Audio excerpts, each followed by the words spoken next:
Okay, the title of this video is Noble Savages. So these are the, the American so-called Native American Indians living in all over America. The most brutal were probably the Comanches. And the title of this video, again, Noble Savages, is, when you go to public school in America, you're brainwashed to think that the American Indians were the nicest people in the whole world, that all they did was sit around doing nice things. And the evil, white Christians came in and genocided them, and, it was all their fault for their evil racism. In reality, they were illiterate people who lived in things like these tipis.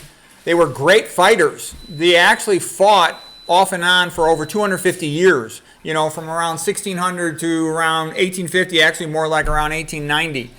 And, man for man, they were actually better fighters than the settlers that had come in. The settlers that came in, were fleeing religious persecution, things like that. They weren't that sophisticated a fighter. These guys were actually great fighters.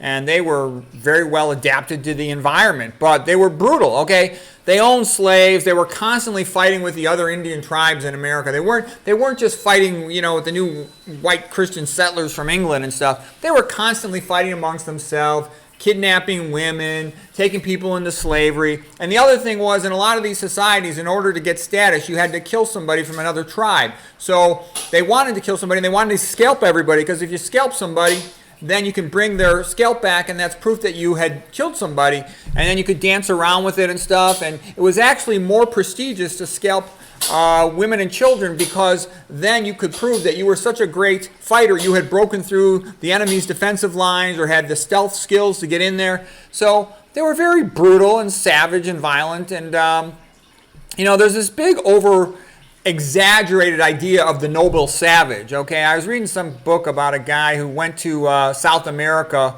in the 1970s or so, 1980s, and he was able to interact with one of the tribes and learn their language. And they only had a language in terms of numbers, something like 1, 2, 3, 4, 5, then many. Okay, many. And I'm sorry, but that's not intelligence. Okay, Isaac Newton had invented calculus about 300 years before that. Okay, that's intelligence. Okay, 1, 2, 3, 4, 5, many. That's not intelligence. Okay.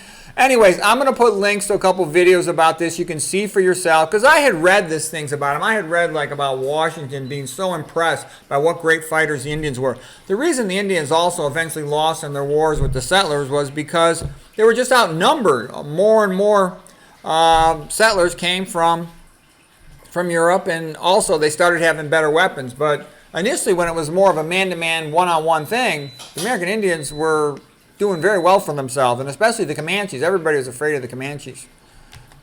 So I'll put the links below in the description. You can take a look for yourself if you're curious. I think you'll be surprised if you haven't studied this before.